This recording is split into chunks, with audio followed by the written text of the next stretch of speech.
Então, boa tarde a todo mundo. Sejam todos bem-vindos e bem-vindas para o nosso segundo encontro. Tivemos a aula de abertura, e hoje, sexta-feira, a nossa primeira aula da primeira unidade do curso. Curso Ensino-Aprendizagem On-Life, como robustecer a sua autonomia digital. Nós já somos hoje mais de 64 inquietos digitais aqui nesta sala, aqui nesta live com a gente. Quem for chegando, a gente vai, na medida do possível, acolhendo. Então, vamos começar nosso segundo papo com o Edgar Morin, esse autor vivo, e eu sugiro que quem ainda não segue esse cara no Twitter, ele tem um Twitter, está atualizando diariamente as suas reflexões, os seus pensamentos. Há tempo que eu sou seguidor dele no Twitter, e eu começo nosso segundo encontro com essa frase que expressa o sentimento que a humanidade inteira está sentindo, está vivendo, sobretudo agora nesse período de pandemia. É preciso aprender a navegar em um oceano de incertezas, em meio a arquipélagos de certeza. A incerteza não se elimina, negocia-se com ela. Acolhemos aqui alguém que chega, ok. Então, esse pensamento de Edgar Morin, na minha percepção, expressa um pouco esse clima que todos estamos vivendo. E essa mantra aqui, a incerteza não se elimina, negocia-se com ela, pode ajudar a gente a viver melhor. A gente, até pouco tempo, procurava o estudo, entrava numa universidade ou numa escola em busca de certezas, em busca de verdades, né, de coisas sólidas, substanciais. O que esse autor, que é considerado um dos referenciais da área do paradigma da complexidade, do mundo da incerteza, que ainda está vivo e que, inclusive, teve, eu acho que foi ontem, foi hoje, acompanhei uma matéria interessante na Itália, né? E ele está sempre sendo entrevistado nesse tempo. Então, esse pensamento, na minha leitura, nos dá um certo conforto espiritual, conforto existencial, para poder entender o espírito do tempo que todos vivemos. Então, é a primeira unidade. Primeira unidade, teoria do conectivismo e níveis de autonomia digital, é a parte, portanto, teórica, um pouco bem substancioso, talvez cansativo para os que são mais do campo prático, porém tem um autor que diz que não existe nada mais prático do que uma boa teoria, ou seja, nada se constrói de forma sólida ou de forma segura se por trás daquilo que a gente constrói não tem uma boa teoria. E esse curso também, a intenção era, na primeira semana, a gente começar com essa teoria, a teoria do conectivismo, para a gente ir entendendo um pouco o espírito da aprendizagem em rede. Depois tivemos, na quarta-feira, a autonomia do estudante no acesso, gestão e criação de conteúdos digitais. Na sexta-feira, portanto, hoje, e essa reflexão continua até amanhã, porque, como explicamos, nós temos agora 2 dias para mastigar, para refletir, para compartilhar, né, as nossas experiências sobre as temáticas que abordamos. Então, eu já vi que vocês já compartilharam hoje lá na sala, né, do Classroom o problema da desigualdade no acesso e nas habilidades digitais. Então, e essa reflexão continua amanhã e no final de semana, sobretudo para aqueles que não podem interagir durante a semana por vários motivos, sobretudo o motivo de trabalho, né? Então, o primeiro dia, teoria do conectivismo no ensino-aprendizagem on-life. Então, para a gente, porque sugeri também, aliás, prometi que as minhas aulas iriam também ter um pouco de game para a gente trabalhar como podemos dinamizar mais as nossas aulas ao vivo, as nossas aulas sincrônicas com os nossos estudantes. Para a teoria conectivista, o processo de aprendizagem depende de espaço, tempo, pessoa, instituição pré-determinados? Verdade ou falso? 15 segundos aí para vocês colocarem V ou F. Perfeito. Falso, está disparado ali, está disparado. É um bom sinal de que os nossos inquietos estão lendo muito bem o texto. Então, muito bem. Parabéns para quem respondeu o F. Foi a resposta correta. A partir daí, nós vamos para a parte mais densa, que é um pouco comparar a teoria conectivista com as outras, algumas outras teorias. São tantas teorias, né, do campo do ensino-aprendizagem, aqui estão apenas algumas, mas só para dizer como é que ocorre a aprendizagem na teoria conectivista. A aprendizagem ocorre de forma distribuída na rede, através de interpretações de padrões variados. Os fatores que influenciam a aprendizagem é a complexidade, é a diversidade na rede. A memória se dá através de padrões adaptativos, representativos do estado atual, existente nas redes. O conhecimento, a transferência do conhecimento se dá através de nós, os nós, e esses nós, como se a gente viu lá, eles são não somente nós de pessoas, mas nós de coisas, né, de objetos na sociedade em rede. Sobretudo nos últimos anos nós vivemos a era da internet das coisas. As coisas estão se conectando, estão se interagindo. As máquinas estão aprendendo entre elas, né? É o machine learning, é o deep learning, é a inteligência artificial. Então, a aprendizagem vai além dos nós pessoais, como rezavam as teorias precedentes. O conhecimento se dá nessa multiconexão, né, entre pessoas, objetos, né, tecnologias e por aí vai. Que tipos de aprendizagem são melhor explicados por esta teoria? Aprendizagem complexa, por isso que eu fiz questão de começar com Edgar Morin, que vem desse mundo do paradigma da complexidade. Núcleo que muda rapidamente, diversas fontes de conhecimento. Então, é esse mar fluido, né, incerto, inseguro.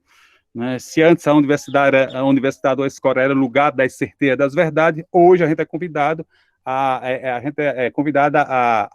aprender a lidar com esse mundo fluido, para a gente não se estressar ou não sofrer tanto, como diz o Edgar Morin. Para entender um pouco aquilo, para entender onde se encontra essa teoria conectivista, é interessante a gente fazer uma leitura no tempo, na história, né, estudando a escola canadense de comunicação, os pensadores da escola canadense, o Havelock, o Harold Innis, o Marshall McLuhan e tantos outros. Eles estudam os fatores recorrentes na história que foram considerados os que revolucionaram a cultura e, portanto, criaram ecologias de ensino-aprendizagem diferentes. Começando pelo ensino-aprendizagem gestual, depois oral, escrito e agora digital. Nós estamos entrando em uma nova cultura, em uma nova civilização, e a gente visualiza isso nessa imagem aqui, que talvez comunica melhor, né? Há 400 mil anos, não sei se vocês estão vendo aqui esse bichinho vermelho, há 400 mil anos começou a era dos gestos, portanto, a aprendizagem condicionada pelos gestos. Depois, há 70 mil anos, a era da fala, aprendizagem condicionada pela comunicação oral. Depois, há 7 mil anos, a era da escrita, condicionada pela escrita, nascimento do ensino à distância. Deixa eu colher rapidinho quem está chegando aqui. Ok. Depois, temos há 500 anos a era da impressão, né, a invenção da imprensa, né, de Gutenberg, que foi considerado importante, né, um momento revolucionário para a cultura, para a história. Portanto, ali o ensino mais amplo e acessível. a era da comunicação, há 100 anos, a era dos rádios, da televisão, dos jornais, a aprendizagem condicionada pelos multiplicadores de transmissores do conhecimento. Depois, há 50 anos, a era da informação, e aí começa, pouco a pouco, a entrada da internet, a aprendizagem em dispositivos, pessoas, móveis, conexão, interação em rede global, e agora nós estamos, nos últimos anos, entrando com corpo e alma na era digital, que aqui, como vocês veem, é o matrimônio da inteligência artificial com a inteligência humana, reintermediação, descentralização, internet das coisas, big data, blockchain. Claro que são terminologias que se vocês tiverem interesse de se aprofundar, baixa aí para o Google. Mas para dizer que a gente está nos primeiros minutos, né, nos primeiros minutos de uma nova civilização, de uma nova era. Por isso tudo é novo, por isso tudo é, muitas vezes nos frustramos porque não estamos entendendo esse novo jeito de viver. Essa linha de tempo, na minha percepção, para mim, ajuda a entender um pouco onde estamos. E olha uma coisa interessante aqui, eu convido vocês a observar uma coisa interessante, né?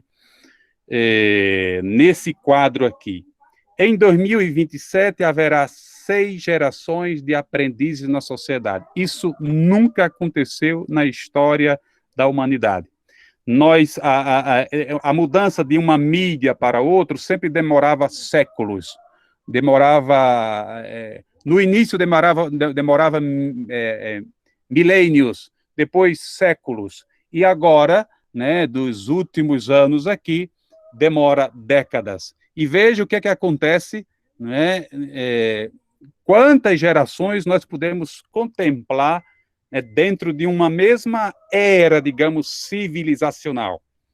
Olha aqui, nós temos entre 1928 a 1945, esse grupo aqui, essa geração aqui, que é menos de 1 bilhão de pessoas no mundo.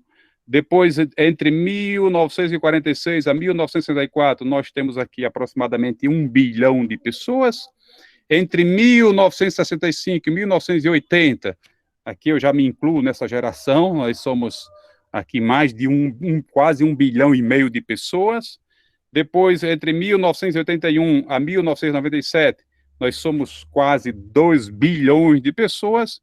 E a geração Z, que é a maior, né, que contempla entre 1998 e 2016, penso que um bom público que está presente nesse curso está contemplado nessa geração Z, que são mais de 2,3 bilhões de pessoas, e essa última geração, a partir de 2017, que contempla aí em torno de 1,5 bilhões de pessoas. Por isso que quando a gente vai abrir a boca para falar, a gente tem que ter na mente bem claro essas mentalidades, essas gerações, dentro de um único momento, coisa que antigamente não existia, né? Quando, por exemplo, quando os pais de vovó falavam para ela, então era uma linguagem clara, não havia choque de compreensão.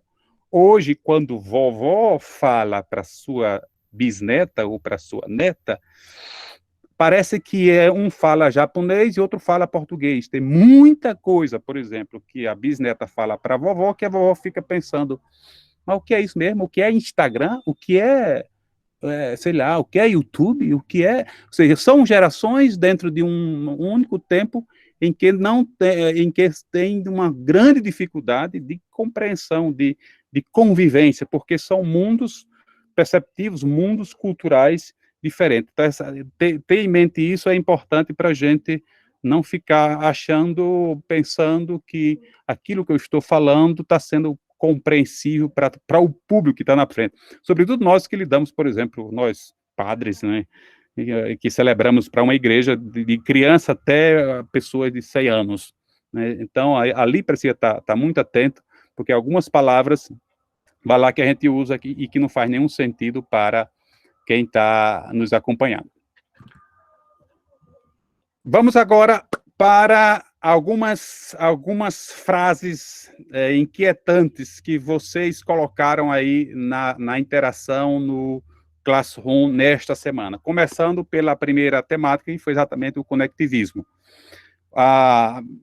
Eu peguei algumas, é claro que é de uma riqueza tremenda aquilo que vocês estão compartilhando lá no Classroom. Sugiro que quem ainda não está lendo, não está interagindo, uma boa parte do percentual fabuloso está, mas tem muita gente que não está, por seus motivos, é claro, cada um tem sua agenda, tem suas motivações, suas prioridades, mas só alertando que tem uma riqueza fenomenal dentro lá do Classroom. Tem gente inquieta, expressando suas experiências, suas percepções de mundo, sobretudo naquilo que a gente está abordando, e que vale a pena ler, interagir, comentar, curtir, né? Eu extraí alguns de tantos outros que estão lá para a gente dar uma lida. Então, com relação à aprendizagem em rede, o primeiro aí, o aprendizado em rede tornou-se um grande aliado para nós, professores. Complementando, a aprendizagem em rede, que é o conectivismo, na minha percepção, derrubou os muros que protegiam as instituições de ensino do povo. Antes, as escolas, as universidades eram quase que templos sagrados do conhecimento, né? E nossos pais, nossos avós olhavam de longe essas coisas, assim como a gente olha de longe, às vezes, sei lá, um templo sagrado. Agora, com o conectivismo, com a internet, esse muro é diluído. Com a internet, o sacerdote do conhecimento é mais um em meio aos profanos da rede, né? Porque o professor, a ideia do professor vem do mundo religioso, do sacerdote, do escriba, era aquela pessoa culta, portanto, era vista quase como um semideus ou um representante de divindades. Portanto, tocar em um escriba, em um professor, era como que estivesse tocando em algo sagrado, né? Só que esse sagrado agora se profanou, ele desceu para o meio do povo, se ele quiser ser ouvido. Se ele quiser ser uma estátua distante do povo, tudo bem, ele vai continuar existindo, mas ele não vai, primeiro não vai ter público, porque a nova geração hoje, conectada, ou ela recebe feedback, ou ela interage com os outros, ou ela ignora. Ela é uma geração muito radical nesse sentido. O livro do professor foi hackeado, todo mundo agora tem ele na palma da mão. Eu cresci, todo o meu ensino ali básico, com um livro meu e de professor tinha o livro dele. A diferença é que o livro do professor tem a resposta e o nosso não tinha. Então, na minha cabeça ali de criança, aquele livro era a coisa mais sagrada ali. A gente não podia nem tocar, e o professor não deixava nem tocar, porque ele tinha medo da gente pegar a resposta, coisa desse gênero. Esse livro agora foi hackeado. Não faz mais sentido, né, o professor guardar a resposta se a resposta está na palma da mão. Com a web, o acesso ao conhecimento independe de instituições de ensino. É isso que reza a filosofia da teoria conectivista, né? A aprendizagem agora está na rede, nas coisas, nos nós, nas pessoas, né? Estão dentro e fora dos ambientes institucionais, né? Dos ambientes acadêmicos. Outra frase de vocês aí, quem se sentir representado por essas frases, eu não coloquei o nome para a questão de respeitar a questão sei lá, da privacidade, mas certamente vocês estão se vendo nessas frases aí. Alguém de vocês disse, nunca é tarde para nos reinventarmos e aprender conteúdos significativos para nossas vidas. Na minha leitura, faz todo sentido, parabéns para esse inquieto, essa inquieta. Porém, o grande desafio, na minha leitura hoje, é reinventar o núcleo duro, o que eu chamo de hardware, né? Nós, da comunicação, trabalhamos muito com esses conceitos de hardware e software. Hardware é coisa sólida, né? E software é coisa líquida. Esse chá que está aqui dentro, deixa eu ver aqui, é o que? Você está vendo? Ok. Aqui é uma xícara, isso aqui é o hardware. E o chá seria o software, o líquido, o mórbido, né? Então, o grande desafio é reinventar o núcleo duro da escola, em plena atividade. Veja essa metáfora aqui. De repente, sem avisar, a pandemia hackeia, muda a placa-mãe do ensino-aprendizagem, com todo mundo dentro, com o carro numa velocidade a 100 por hora. Já imaginou trocar um pneu de um carro com ele a 100 por hora? É isso que o professor está fazendo.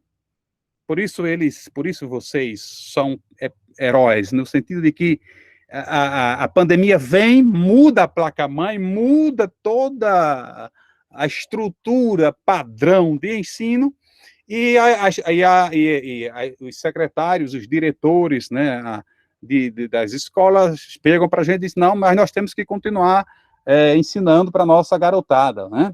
Então, primeiro porque eu percebi que a reinvenção está acontecendo em movimento. A gente não parou, assim como nós, pedagogos, sei lá, passamos 3, 4 anos na universidade, nos preparando para dar aula. De repente, muda tudo o modo de dar aula. E muda em movimento, né? O carro em movimento. Ou fazer um concerto no avião, ele no ar, né? Imagina aí. Depois, outra frase de vocês, não podemos mais ficar agarrado a formas como se deu a nossa formação. Perfeito isso daí.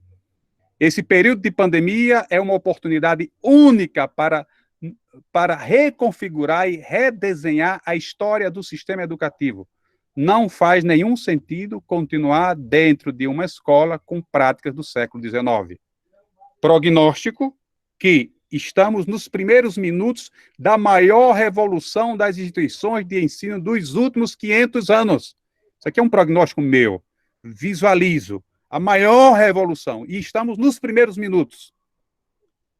E essa imagem é de Lutero, porque Lutero, eu sou admirador desse cara, depois que eu conheci a importância dele no campo da comunicação. Lutero, por exemplo, com a invenção do papel impresso, botou Bíblia na mão de todo mundo, que era proibida a Bíblia lá no século XV para o povo, né? A igreja proibia. Bíblia era coisa de padre e de padres do alto clero, nem o baixo clero sabia ler e interpretar bem o latim. Então, e Lutero, de repente, chega e diz, não, vamos empoderar esse povo, vamos botar Bíblia, vamos botar livro na mão desse povo. Mas o que aconteceu? Algo semelhante que está acontecendo agora. Lutero percebeu que 99% do povo não sabia ler. Então, não fazia sentido entregar uma tecnologia na mão de um povo, a tecnologia, o livro é uma tecnologia, vocês sabem disso. Não fazia sentido colocar uma tecnologia na mão do povo se esse povo não sabia fazer uso correto dessa tecnologia. Então, o Lutero, ele, além de colocar uma tecnologia na mão do povo, foi o que ele fez?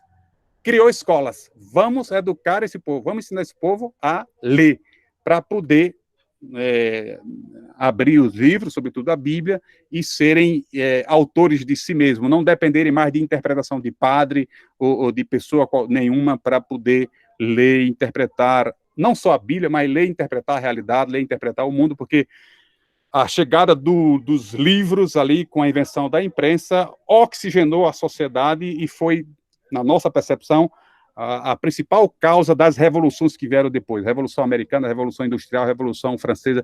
As revoluções são frutos da oxigenação intelectual, social, que aconteceu a partir do acesso direto, inclusive a democracia, né, as filosofias que emergem no século XV e XVI. Então, tem toda uma revolução graças à chegada de uma tecnologia. Por isso, olha o que é que o prognóstico, parabéns para vocês. O professor que não aproveitar este período para se reinventar vai se arrepender amargamente após a pandemia. Não se trata de uma simples mudança incremental, gente. Vamos botar isso na cabeça. Não é mudar um birô de um lugar para outro, não é pintar um quadro, não é mudar, não é nada disso. Participaremos ativo ou passivamente nos próximos anos de uma verdadeira revolução provocada de fora para dentro. Atenção, a revolução não vem das instituições de ensino, vem de fora. Não vem de cima para baixo, não vem de diretor de escola, não vem de professor, vem de baixo para cima. É a garotada, como diz Pacheco, é a garotada que vai bater no ombro do professor e dizer, olha, esse modo de você dar aula não significa mais nada para a nossa estrutura cerebral, para as nossas redes neurais, para a nossa forma de pensar. Acorda, acorda. Não faz mais sentido esse jeito de viver, de dar aula, de pensar. Então, tem um bichinho inquieto por trás de tudo isso que está provocando essa revolução. Outra frase que, na minha percepção, me fez refletir foi essa daí.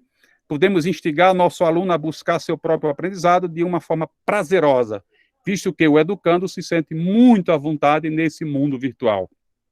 Então, se o educando ele aprende fazendo, aprende jogando, né? A gamificação na educação acho que vai bombar agora nas próximas décadas, com essa ascensão do ensino híbrido. Qual é o papel do professor? Eu gosto muito de metáforas, porque as metáforas na nossa linguagem elas dão vida para as coisas, né? As metáforas elas verbalizam, elas coisificam os sentidos. Por isso aí o professor entra em cena como um alumiador, um lanterneiro, né, no mundo caótico da rede. Ixi, tá belo aqui, parece que vai chover. Se chover, eu entro para a sala aqui e a aula continua. Que eu tô só, para quem está chegando, eu tô aqui na sala de minha irmã, num clima bem gostoso, e agora está ventando. Depois o professor como um garimpeiro. O garimpeiro é aquele que procura pérolas preciosas nos porões escuros da rede.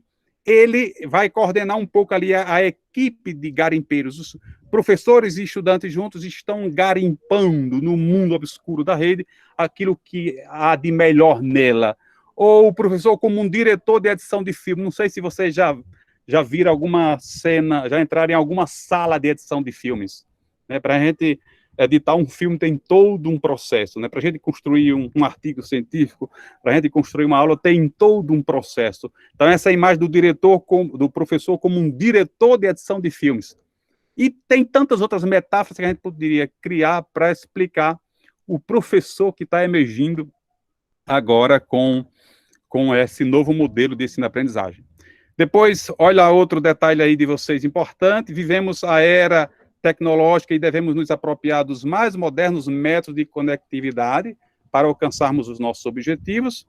Depois, outro disse, a educação rede descortina a ideia de que, para aprendermos, dependemos de tempo e espaço limitados. Antes, a internet era vista como um instrumento. Olha, eu gosto de usar essas expressões, essas metáforas. A internet antes era vista por nós, professores, como um martelo. Usávamos apenas quando tínhamos necessidade. De repente, ela se torna a ambiência onde tudo acontece. As plataformas antes eram uma espécie de caixa eletrônico. De repente, o núcleo duro da escola, não sei se vocês o que é que núcleo duro, quando a gente fala aqui o corpo docente, sobretudo a direção da escola, os pensadores da máquina institucional, aqueles que estão na direção e tal, os responsáveis, né? Então, o núcleo duro da escola foi obrigado a transformar o caixa eletrônico em seu habitat educacional. Deixa de ser um instrumento educativo e passa a ser um campus, sem muros e sem limite espaço-temporal.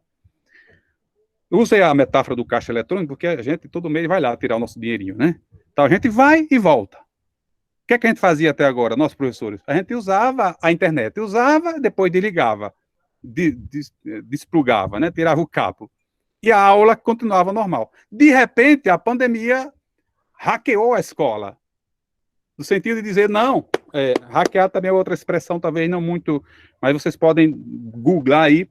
Hackear é inventar, é criar alternativas, mudar a rota, é fazer as coisas de forma radicalmente diferente. Pois bem, a chuva vai já chegar, né? Só para vocês, vou fazer um girozinho aqui, só para vocês verem a beleza que está ali o tempo, tá vendo? Olha como o céu tá belo ali, olha, que maravilha. Por isso que esse professor está falando demais e bem inspirado, contemplando, até arco-íris tem ali na frente. Ok. Então, de repente, nós transformamos aquilo que antes era só um caixa eletrônico no nosso ambiente natural, né? Não é mais, a internet deixou de ser uma aliada e passou a ser a escola. Hoje tudo é feito pela internet. A internet é a escola, né? A internet é um ambiente onde tudo acontece. Cobra que não muda de couro, morre. Foi colocada aí na interação com vocês lá no Classroom, verdade ou falso? Quero ver. Opa. Não, peraí, deixa. Verdade. Verdade, verdade, perfeito. Eu acho que vocês estão... Marta Ponte está duvidando ali, está na dúvida, vamos ver se... Olha aí, na verdade não vi, Ana Paula está assumindo que leu pouco, muito bem, Ana. Ok, olha aí, tu disse que foi verdade, é porque além de estar lendo aí, está atento aqui na aula, né? Você sabe que o objetivo dos quiz nas aulas com a meninada, com a garotada, é de acordar, né? A aprendizagem ela acontece por sinapse, né? As redes neuronais precisam aqui acolá de uma provocação para poder tornar a aprendizagem mais, digamos, ativa e mais interativa. Então, verdade. Segundo dia, níveis de autonomia no acesso, gestão e publicação de conteúdos acadêmicos digitais. Não sei se eu continuo aqui até a chuva chegar. Se a chuva chegar, eu entro para a sala e a aula continua. Gente, como era que a gente acessava antes da internet, né, qualquer coisa, qualquer conhecimento? Né? A cena é essa daí, e é uma cena que vai permanecer por várias décadas ainda. Nós vamos trabalhar nas próximas décadas no modelo que chamamos de bimodal, dos modos, né? O modo off e o modo on, portanto, esse mundo on-life se casando aí nas próximas décadas. E hoje o acesso ao conhecimento se dá por meio de smartphones, por meio da internet. Essa é a cena que a gente assiste todo dia nas aulas, em qualquer lugar, a garotada pulada, conectada nos seus. E eu gostaria de, nesta segunda parte, que é onde a gente refletiu os níveis de autonomia, dar um destaque para os 8 passos para aumentar a autonomia na gestão de conteúdo digital. Primeiro é atenção, gestão de atenção. Não preciso explicar, todo mundo sofre com isso. Quem entra na internet percebe a dificuldade de administrar, de focar o conhecimento naquilo que queremos. A gente corre o risco, porque tem tanta coisa bela, tem tanta distração que a gente termina perdendo tempo. Segundo, conexão com fontes confiáveis. Não confundamos fontes com plataforma de mídias digitais.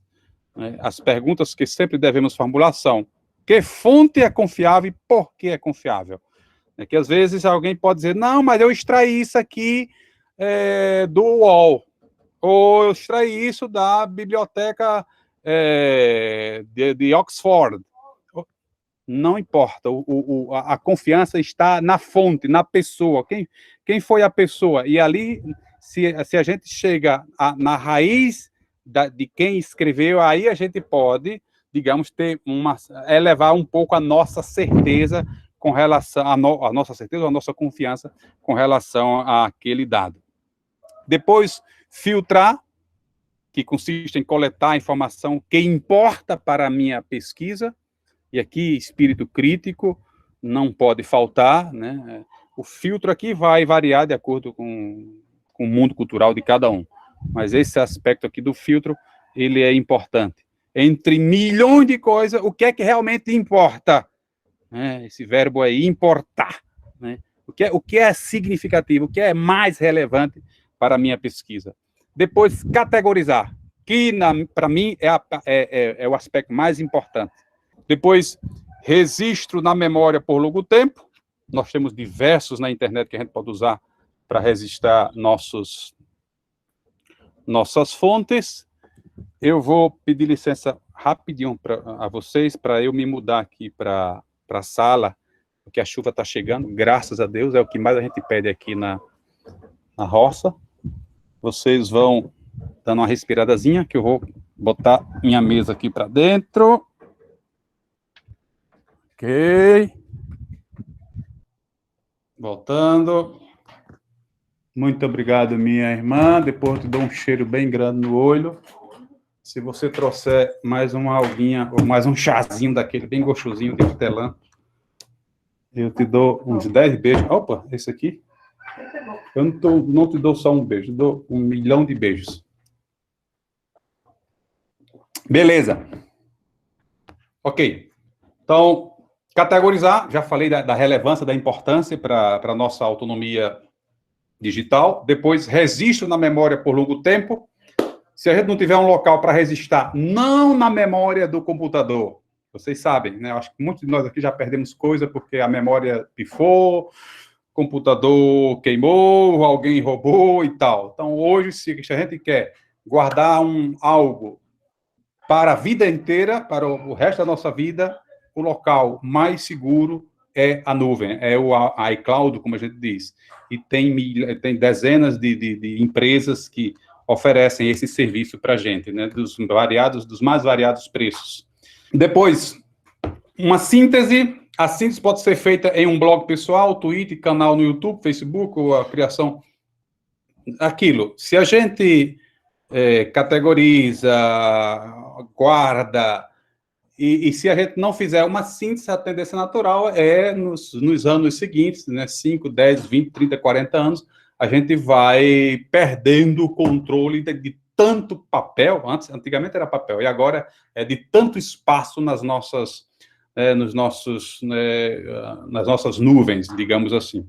Depois, o penúltimo, compartilhamento, comunicação. Então, tudo aquilo que a gente coloca na rede se torna público, é compartilhado por outras pessoas. E essa interação leva a purificar e apurar mais ainda a nossa narrativa. Quanto mais, como eu disse, quanto mais gente interage com aquilo que é nosso, mais vamos ter, no final, um produto mais purificado. E, por último, reavaliação. Nós precisamos sempre estar em processo de reavaliação.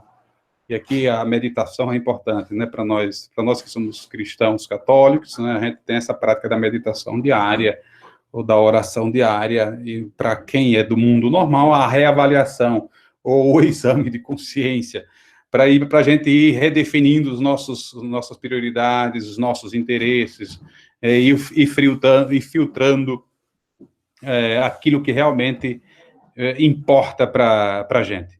Então, esses 8 passos são importantíssimos para a gente elevar ou robustecer a nossa autonomia digital. Vocês podem depois, lá no texto, ler com mais calma e tal.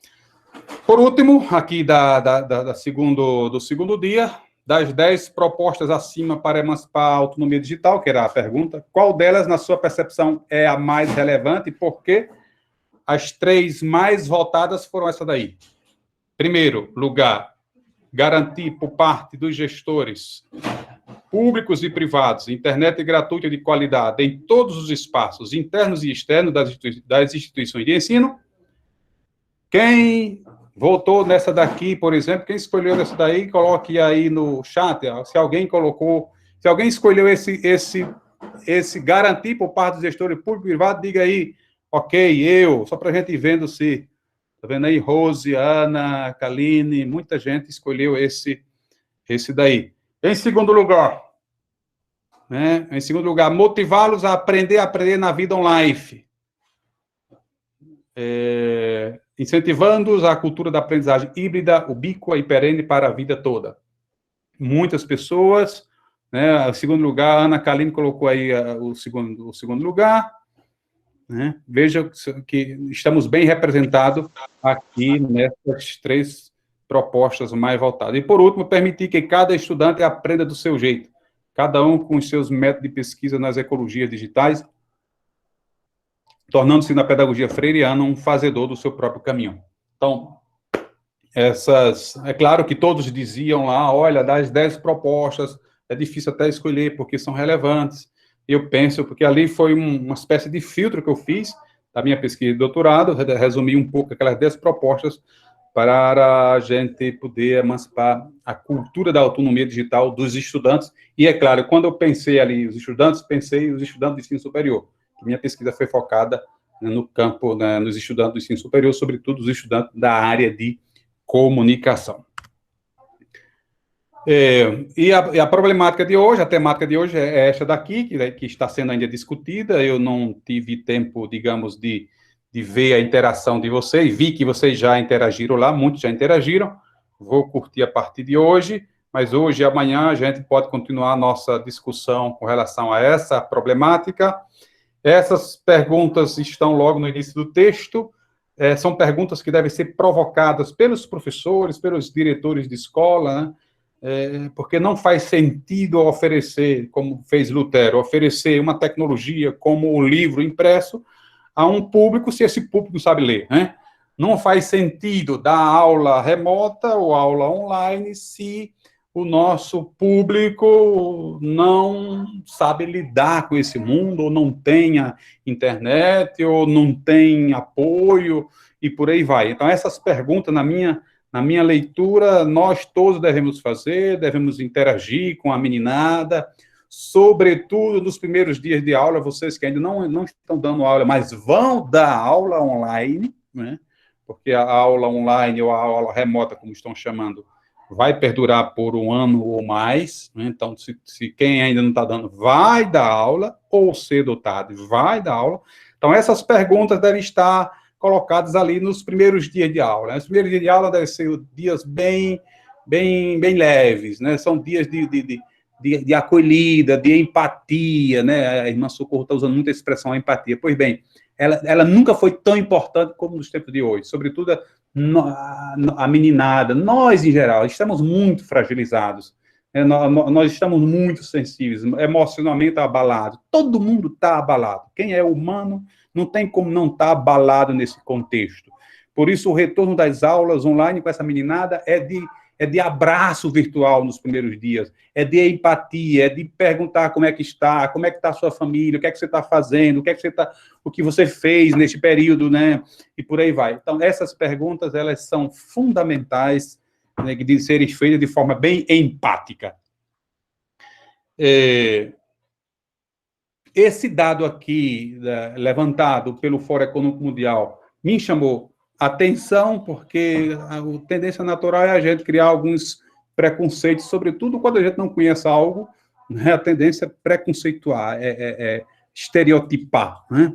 Mas essa pesquisa, embora não reflita a realidade, digamos, geral, porque para cada contexto há um modo de lidar com o problema, né?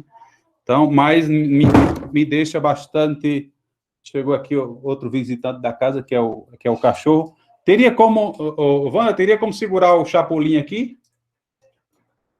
Wanda, perdão, gente. Valdir, segura aqui o nosso querido. Tem um cachorro aqui que quer participar da aula. É o top.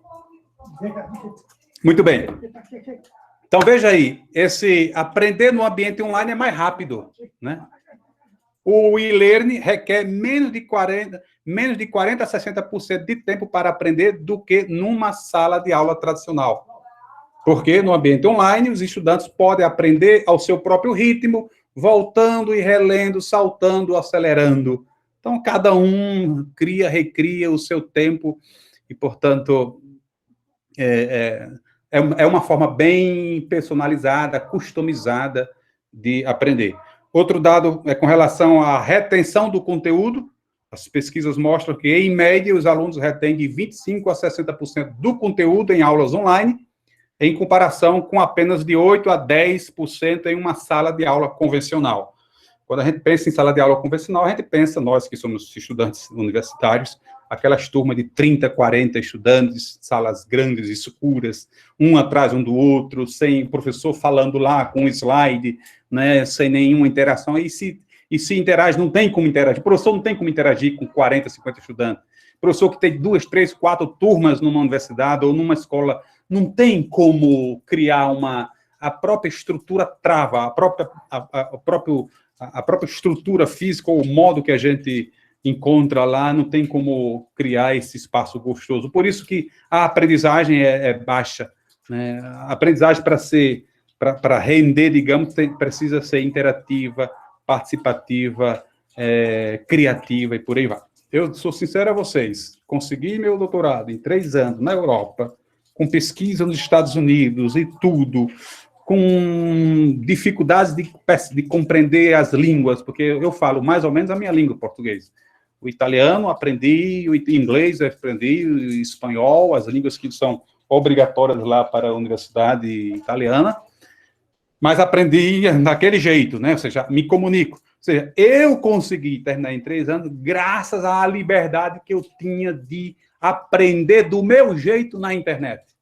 Né? Como os colegas lá, italianos, vivendo no seu mundo, com facilidade de lidar com a coisa, né? Eu ia madrugada dentro na internet com o meu tempo, buscando aprender do meu jeito. Nessa perspectiva, realmente, a retenção do conteúdo é bem maior, porque a gente tem mais liberdade, né, de recorrer às fontes que mais nos agradam. Por último, plataformas apresentadas para esta unidade, gente, Google Meet, Classroom do Google, sala do Message, grupos de aulas privadas no Facebook, WhatsApp. Vejam que foram plataformas já conhecidas por nós, mas reforço aqui, quanto mais a gente conhecer, por exemplo, o WhatsApp, tem muita coisa no WhatsApp, que Cecília depois ficou até de passar para nós, que eu não conheço, que nós não conhecemos, né? Que podem ser usadas para nossas práticas pedagógicas. Classroom, um Google Sala de Aula, tem muita coisa lá que a gente não conhece. Passei para vocês vários tutoriais. Sala do Message, gente, um casamento perfeito para a gente nesse período remoto. Porque a gente tá se reinventando, a gente está fazendo gambiarras. Não pense que a gente está fazendo de forma correta o ensino online. Não, nós estamos naquela fase de procurar meios, alternativas, é o hackear mesmo, entendeu? Por isso a gente busca os meios que temos, para a gente não deixar a garotada parada, porque o pecado maior nosso hoje, o pecado maior dos diretores de escola, dos secretários municipais, do estado e do país, é deixar meninados e estudantes ociosos sem fazer nada. Se temos meios, tecnologias que podemos inseri-los, por exemplo, em grupos de aulas privadas no Facebook, quase todo mundo tem Facebook. Criar um grupo privado no Facebook e ali a gente aprender juntos, conversar com eles. É a coisa mais simples do mundo e gratuito. Então, nesse sentido, nós temos que aprender melhor conhecer melhor essas plataformas para, pelo menos nesses próximos anos aí, nesses períodos remotos, digamos, de ensino, usar essas plataformas. Por último, emancipar a autonomia digital do aprendiz deve ser o principal objetivo da gente, deve ser o principal objetivo da educação do século XXI. Que a gente vive nesse mundo informacional, o conhecimento acessível na palma da mão, a forma mais segura, mais sustentável é elevar a autonomia digital do aprendiz. Próxima semana teremos a segunda unidade, que é essa daí, planejando e aplicando o ensino-aprendizagem online. Gostaria que vocês aqui ao lado, antes da gente concluir, vocês já poderiam, eu vou pedir para vocês ir colocando aí no chat, coloquem em uma palavra o sentimento de vocês nesta primeira unidade, né? O que vocês sentiram, o que vocês aprenderam, de uma forma bem feedback, bem avaliativa. Qual é o sentimento de vocês, em uma palavra, eu não quero duas, em uma palavra, o sentimento de vocês nesta primeira unidade, porque, como eu disse, é a parte teórica, portanto, é uma parte pesada, que requer musculação do cérebro, requer estudo. Eu passei apenas algumas fontes, e quem quer se aprofundar, certamente, vai buscar outras fontes, né? Então, botem aí, porque a gente vai depois curiar. Sejam bem sinceros, aqui não tem avaliação, não tem nota, cada um aqui tem 10 do início ao fim. Então, esses feedbacks de vocês são importantíssimos para a gente continuar amadurecendo e refletindo mais sobre as nossas práticas, né? E como é teórica a primeira aula, eu já usei tempo demais, né? Claro que ainda estou no tempo, mas a minha proposta é que nas próximas aulas, que serão mais práticas, eu quero, né, abrir o microfone para vocês, para a gente conversar bem. Então, esse é o plano para nosso da próxima semana. Vamos, portanto, entrar de cheio já na parte prática, digamos, planejando e aplicando o ensino-aprendizagem online. Vamos ver aí como é que como nós, professores, estamos lidando com essa transição do off para o ensino-aprendizagem online. Depois, por onde começar esse planejamento? Depois vamos falar da importância dos prós e contras das aulas sincrônicas e assíncronicas, ou das aulas ao vivo, como essa que estamos fazendo, e das aulas que acontecem pelo Classroom, pelo WhatsApp e outras plataformas. E na próxima sexta, neste mesmo horário, teremos esta nossa aula, que com certeza vai ser uma aula mais participativa, no sentido de ouvir vocês, porque vamos ter mais, digamos, cases, né, para trabalhar. Isso aí já colocamos lá no WhatsApp para vocês também. Claro que é normal na primeira semana a dúvida, a gente perguntando e tal, é bom vocês rever esses dados aqui, as 3 temáticas abordadas durante a semana, segunda, quarta e sexta, né, e os dias que contemplam cada uma. Todo dia, 5 da manhã, eu me acordo cedo, como disse, de 5 às 6, sempre eu já estou interagindo lá, dando meu bom dia e colocando a temática para vocês começarem a estudar. E sempre vou, como de hábito, né, nós estamos em casa sem fazer nada, os finais de semana é Netflix, é YouTube, é Amazon Prime, tem muitas formas da gente curtir os últimos seriados. Esse aqui é um pouco antigo, mas eu já assisti várias vezes, e cada vez que eu assisto, me ajuda a entender a filosofia que eu acredito.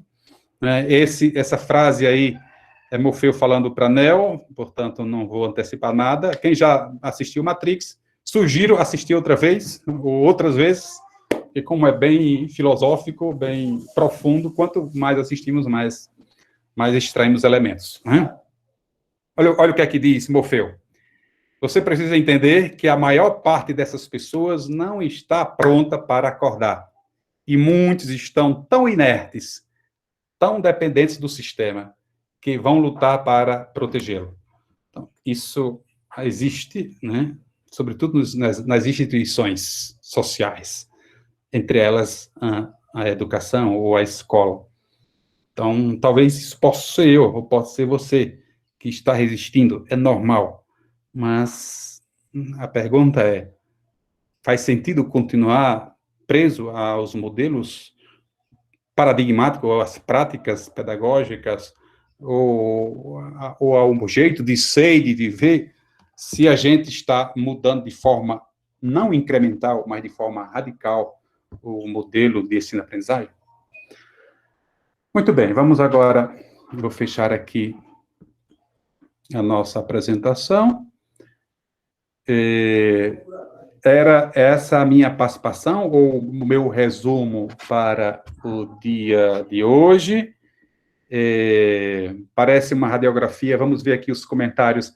Se alguém deseja falar, expressar um pouco o sentimento, claro que eu vou ler aqui com muito afeto o que vocês estão digitando aqui, né? Vocês estão também lendo, com certeza, é muito bom curtir o que os colegas escrevem. Reforço mais uma vez, gente, leiam e releiam lá os comentários, né, que estão lá.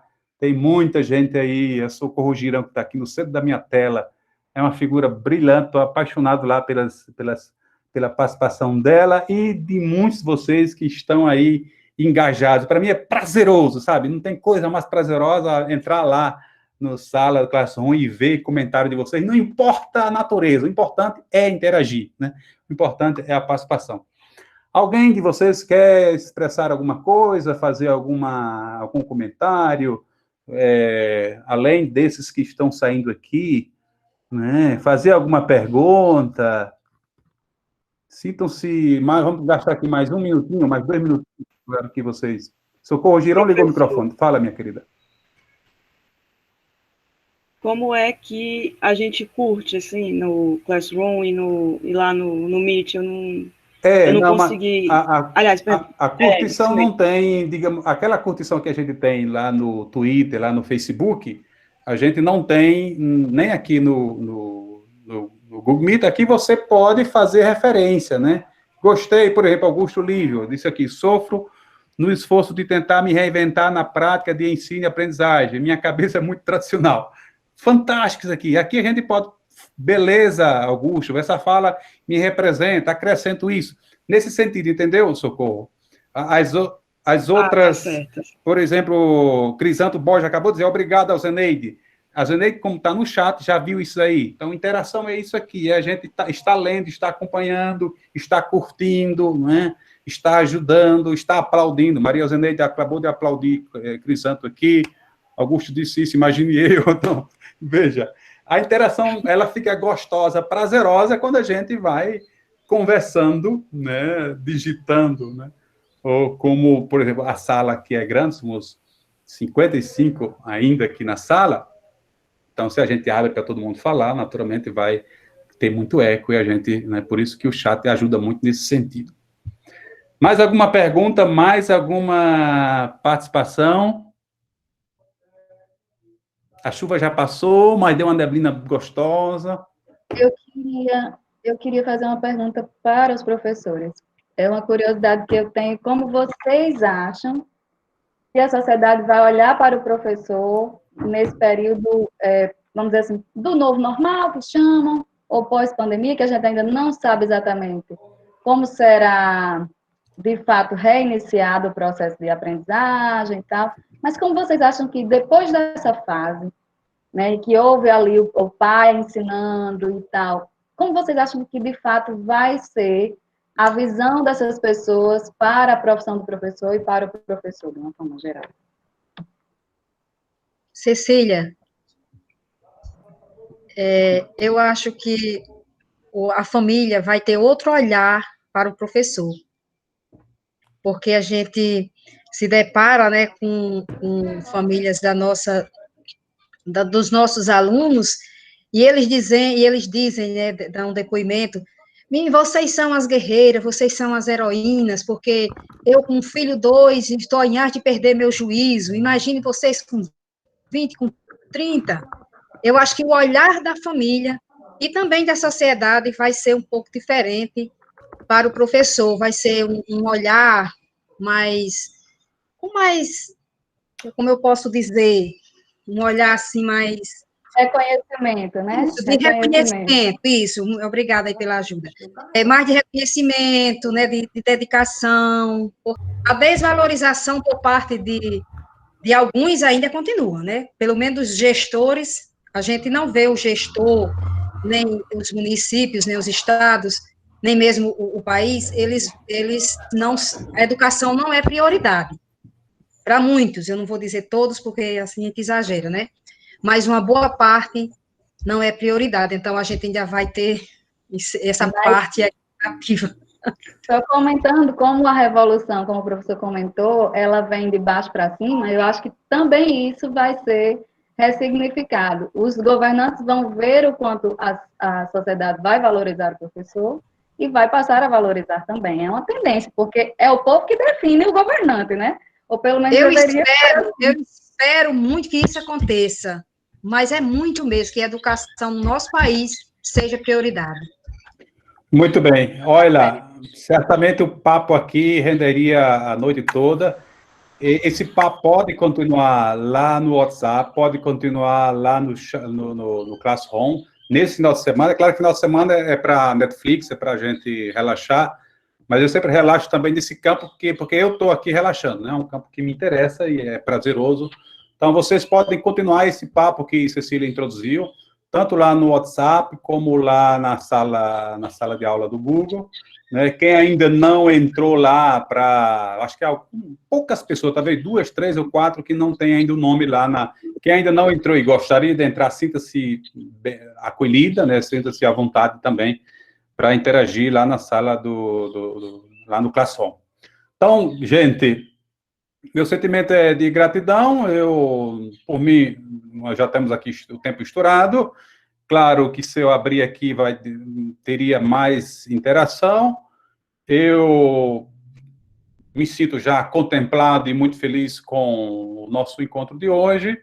Agradeço mais uma vez a participação, né, e nós estaremos aqui ao vivo na próxima sexta, neste mesmo horário, recomendando ou alertando a questão da pontualidade. Quanto mais pontual, mais feliz ficará o curador, porque não precisa ficar fechando e abrindo a apresentação para poder acolher vocês.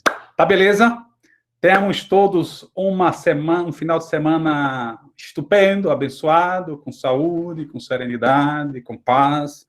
E próxima segunda voltaremos à nossa aula assíncrona com a primeira temática da segunda unidade do nosso curso. Um forte abraço para todos, uma boa tarde e até segunda. Boa tarde.